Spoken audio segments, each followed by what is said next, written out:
Bienvenue dans cette nouvelle édition du Non-Stop Info. Au sommaire, longtemps présenté comme le père du Lagos moderne, Bola Tinubu, 70 ans, a remporté la course serrée à la succession du président sortant Muhammadu Buhari au Nigeria. Le leader du parti au pouvoir a été déclaré vainqueur de l'élection contestée ce mercredi 1er mars par Mahmoud Yakubu, président de la Commission électorale nationale indépendante. Que se passe-t-il entre Rabat et Paris? Contrairement à ce que le président français Emmanuel Macron a déclaré le 27 février dernier, les relations diplomatiques entre les deux pays ne seraient ni amicales ni bonnes selon les autorités marocaines. Décryptage dans la suite de cette édition. Et puis, santé publique en Côte d'Ivoire, les laits infantiles désormais disponibles uniquement en pharmacie. Les autorités entendent ainsi garantir la disponibilité, la traçabilité et surtout la qualité des produits laitiers. Mais tout d'abord, les violences entre milices et forces indépendantistes continuent de faire des ravages dans la région du Somaliland.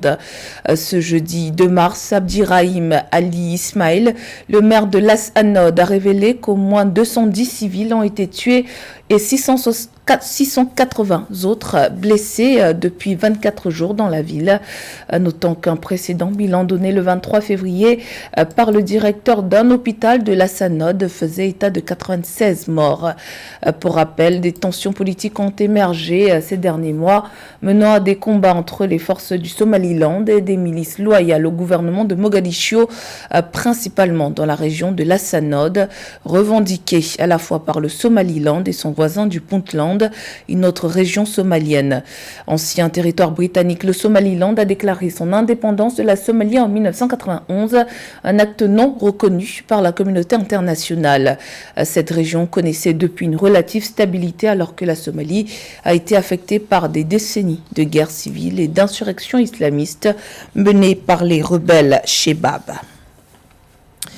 Asiwaju Bola Ahmed Tinubu, le candidat de l'APC et acteur politique de longue date, a été déclaré vainqueur de l'élection présidentielle au Nigeria ce mercredi 1er mars avec plus de 36% des voix. Dans un discours, le 16e président élu du pays a promis de conduire les Nigérians vers la prospérité. Cependant, il fait déjà face à un premier obstacle, ses principaux challengers. L'outsider et ancien gouverneur Peter Obi et l'ancien vice-président Atiku Abubakar ont déclaré qu'ils contesteraient les résultats du scrutin controversé devant les tribunaux. Nathalie Mo. Le parti au pouvoir au Nigeria, le Congrès des progressistes, exulte après la victoire à l'élection présidentielle de son candidat, Asiwaju Bola Ahmed Tinubu. Le résultat qui donne l'ex-gouverneur de l'État de Lagos pour vainqueur avec près de 36% des votes a été confirmé par la Commission nationale électorale indépendante nigériane le 1er mars 2023. Cette victoire permet au Congrès des progressistes, fondé en 2013, de conserver le pouvoir après 8 années tenues par le président sortant Muhammadu Buhari. Le 16e président élu du Nigeria, Bola Tinubu, 70 ans, s'est engagé à servir le peuple et à collaborer avec l'opposition. Vous avez voté pour une nation meilleure et pleine d'espoir et je vous remercie pour votre participation et votre dévouement à notre démocratie. Vous avez décidé de faire confiance à la vision démocratique d'un Nigeria fondé sur une prospérité partagée et nourrie par les idéaux d'unité, de justice, de paix et de tolérance. Un nouvel espoir est né au Nigeria. Happiness and harmony. C'est mon tour, clamait celui qui était jusqu'ici considéré comme un faiseur de roi au Nigeria tout au long de la campagne électorale. Élu par 8,8 millions de Nigérians dans 12 États du pays, Bola Tinubu devra déployer son programme de société centré sur la jeunesse au Nigeria, où sévit la violence dans certaines régions, une crise de devises persistante et une grave pénurie de carburant. L'homme politique a promis de réduire la pauvreté, soutenir l'agriculture et le secteur industriel, mais aussi améliorer les systèmes sanitaires et éducatifs. Avec votre soutien, je sais que cette promesse sera tenue. Vous et moi y parviendrons ensemble.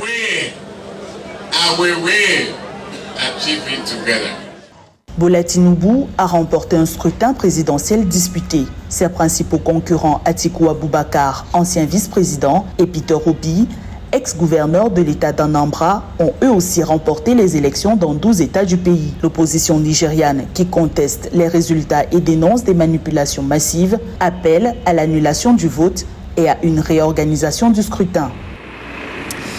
En effet, Peter Obi, candidat du Labour Party, arrivé 3e lors de l'élection du 25 février 2023, remporté officiellement par Bola Tinubu, a annoncé ce jeudi 2 mars qu'il allait saisir la justice pour contester les résultats.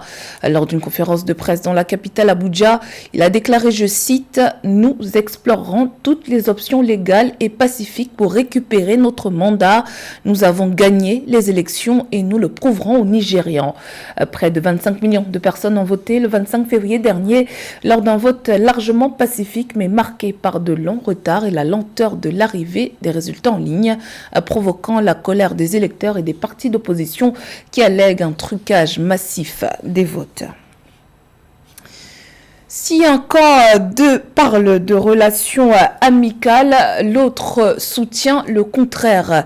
Les relations entre le Maroc et la France semblent pour le moins tendues ces derniers temps.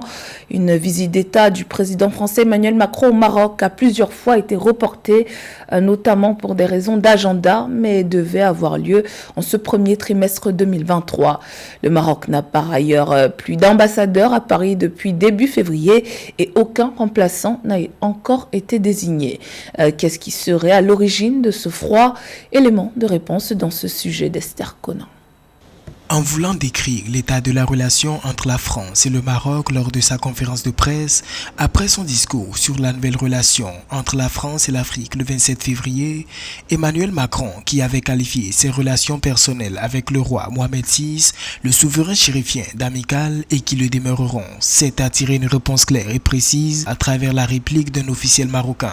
Si le président français a indexé l'existence du problème entre les deux pays à travers l'affaire des écoutes ou encore un vote hostile contre le royaume du Maroc au Parlement européen, l'officiel du Maroc estime que reconnaître ces deux faits conduit à occulter volontairement une autre série de points, notamment la responsabilité au plus haut niveau des dirigeants français dans une série d'actes qui illustrent la relation dégradée entre les deux pays.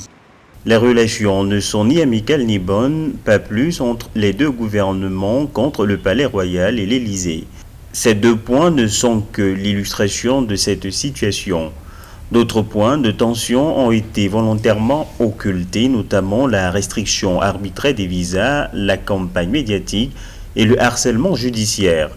L'implication des médias et de certains milieux français dans la genèse et la promotion de l'affaire Pegasus ne pouvait se faire sans une implication des autorités françaises, tout comme le vote du Parlement européen ne pouvait pas passer sans la mobilisation active du groupe Renews dominé par la majorité présidentielle française présidée par Stéphane Séjourné, dont les liens avec l'Élysée sont de notoriété publique. Par ailleurs, certaines affirmations du président français Emmanuel Macron lors de cette conférence de presse ont clairement ravivé la très mauvaise appréciation des dirigeants marocains, notamment à travers une déclaration donnant l'impression que le Maghreb n'existait en réalité qu'au sein de sa diaspora en France. Le président français a déclaré, on le cite, « Si le Maghreb est une réalité géopolitique, c'est sans doute en France qu'elle se précipite, beaucoup plus en France que dans la région. » Des propos qui ont entraîné une observation ferme de l'officiel du Maroc. Ces propos sont aussi durs qu'inutiles. Ces affaires participent d'une offensive dont l'objectif est d'avoir un ascendant sur le Maroc et de contenir ses choix internes et de politique étrangère. Le Maroc, devenu au cours de cette décennie une puissance continentale de référence dans plusieurs domaines, est un puissant partenaire avec lequel, pour plusieurs experts, la France ne peut se payer le luxe d'une relation conflictuelle au risque de voir sa nouvelle politique africaine s'enliser dans un environnement de plus en plus concurrentiel. Les relations diplomatiques entre la France et le Maroc s'apparentent à ce que l'on peut qualifier de « je t'aime, moi non plus ». La France, qui a commencé petit à petit à perdre de sa superbe en Afrique, menacée par des puissances telles que la Chine, la Russie ou la Turquie, est aussi menacée par l'acteur francophone le plus concurrentiel en Afrique, le Maroc. Le président français Emmanuel Macron est d'ailleurs arrivé au Gabon ce mercredi 1er mars où il a été reçu par son homologue gabonais Ali Bongo Ondimba. Première étape d'une tournée en Afrique centrale destinée à ouvrir une nouvelle ère dans la relation entre la France et le continent. Emmanuel Macron, qui s'est défendu de toute démarche politique au Gabon, a assuré que l'unique but de sa visite était le sommet co-organisé par la France et le Gabon sur la préservation des forêts du bassin du Congo. En effet, les travaux du One Forest Summit se sont ouverts ce mercredi 1er mars à Libreville au Gabon. Les questions d'exploitation durable des forêts en tant que facteur de sécurité de la planète au regard des changements climatiques et ses conséquences, mais aussi de financement innovant et de développement de chaînes de valeur dans la filière bois, ont mené les débats avec pour finalité d'assurer la pérennité de nos forêts. Séverin Douque. La préservation et la prospection des forêts et de la biodiversité durable, sujet principal au menu des échanges du One Forest Summit du 1er mars 2023 à Libreville. Les acteurs de la filière et les décideurs politiques qui ont pris désormais la mesure de l'urgence de la cause se sont donné rendez-vous pour penser les moyens d'une exploitation durable des forêts. La conservation des 3 grands bassins forestiers mondiaux à travers la coopération scientifique entre eux et aussi la biodiversité est l'une des solutions ultimes pour bloquer l'avancée du réchauffement climatique. Les forêts de l'Afrique équatoriale ne sont pas seulement un stock de carbone, ils sont également une source de services écosystémiques. On rend des services à la planète. Les forêts dans lesquelles on se trouve ici représentent un stock à peu près de 10 ans des émissions mondiales de CO2. Donc si on perd ces forêts, on perd tout simplement la lutte contre les changements climatiques. On passe dans un monde, on va condamner nos enfants, nos petits-enfants, à vivre dans un monde de 3 ou 4 ou même de 5 degrés. Si la protection des massifs forestiers revêt un enjeu critique pour la survie de la planète, il se pose néanmoins d'autres problématiques à cet impératif vital, notamment la maîtrise technique, mais aussi les besoins de survie des communautés qui dépendent de l'économie des forêts. Les thématiques des discussions examinent donc les défis de financement innovant et de développement des chaînes de valeur au bénéfice des populations. Nous devons prendre cette préoccupation à bras le corps et travailler ensemble pour faire en sorte que la protection de la nature et la lutte contre le changement climatique n'excluent pas le progrès, mais en soient plutôt un moyen. Pour y parvenir, il faut mobiliser des ressources financières et en faciliter l'accès. Des milliards de dollars doivent passer du financement des activités de protection de la nature à la réalisation des objectifs fixés au rendez-vous de Paris et de Montréal. Un combat que le Gabon, acteur important et leader en matière de préservation de la biodiversité, avec son couvert forestier de 88% du territoire et ses aires marines protégées, a pris la mesure de la nécessité de mener à travers des mesures drastiques, dont la décision en 2010 de l'arrêt des exportations de bois de grume. Le comité de politique monétaire de la Banque centrale des États de l'Afrique de l'Ouest a tenu sa première session ordinaire pour le compte de l'année 2023 ce 1er mars. L'institution estime que l'activité économique est restée constante en 2022 malgré le ralentissement observé en 2021. La normalisation graduelle de la politique monétaire nécessite à cet effet une hausse de 25 points de base du taux directeur général annoncé qui devrait se matérialiser à partir du 16 mars prochain. Le point avec Ameneji. Le comité de politique monétaire de la Banque centrale des États de l'Afrique de l'Ouest, BCAO, réuni le 1er mars 2023, a décidé de relever de 25 points de base les taux directeurs de la Banque centrale à compter du 16 mars. Première hausse de l'année 2023, elle s'inscrit dans le cadre d'une normalisation graduelle de la politique monétaire devant contribuer à ramener l'inflation entre 1 et 3% sur le moyen terme. En 2023, les projections font ressortir une croissance de plus de 6%, plus précisément 6,5%. Donc, premier constat, la croissance reste vigoureuse. Deuxième constat, c'est que l'inflation reste encore une préoccupation. Une inflation élevée affecte le pouvoir d'achat des citoyens et affecte le pouvoir d'achat des personnes qui ont des revenus modestes. Et donc, la Banque centrale doit tout faire pour faire baisser le taux d'inflation. Après 7% au mois de décembre 2022, le taux d'inflation dans l'Union monétaire a chuté à 6% au mois de janvier grâce aux résultats satisfaisants de la campagne agricole 2022-2023. En outre, cette évolution, même si elle reste à être améliorée, se justifie par les différentes politiques monétaires appliquées par l'institution dans sa dynamique de stabiliser les prix sur le marché afin de soutenir la croissance et contrôler le taux de change. Comme vous le savez, nous sommes dans une zone monétaire à taux de change fixe et donc les réserves sont une variable importante. Et donc aujourd'hui, nos réserves couvrent à peu près 4,4 mois d'importation de biens et services. C'est confortable, il n'y a pas de difficulté particulière, mais on sent la baisse du fait de cette pression sur les paiements extérieurs. L'année 2022 a été marquée par une inflation prononcée et la poursuite du resserrement des politiques monétaires au niveau des banques centrales. Au regard de l'évolution du niveau général des prix, la BCEAO s'inscrit dans la bonne poursuite du financement des économies en vue d'alléger le durcissement des conditions financières sur les marchés au sein de toute l'Union. En Côte d'Ivoire, une nouvelle mesure de santé publique est entrée en vigueur le 1er mars. Les autorités sanitaires ont décidé de faire basculer la vente des laits infantiles en pharmacie, indiquant que le taux de mortalité infanto-juvénile dans le pays a chuté de 108 décès pour 1000 enfants en 2012 à 74 pour 1000 en 2021. Les autorités sanitaires ont assuré que le souci de l'État est de veiller à la santé des Ivoiriens, notamment des enfants qui sont l'avenir de demain. Marcel Kouassi.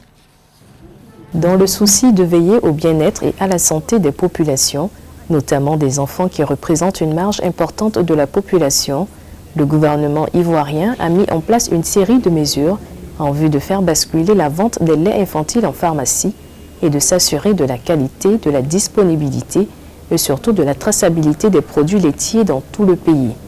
Le directeur de cabinet du ministre de la Santé, de l'Hygiène publique et de la couverture maladie universelle apporte des précisions.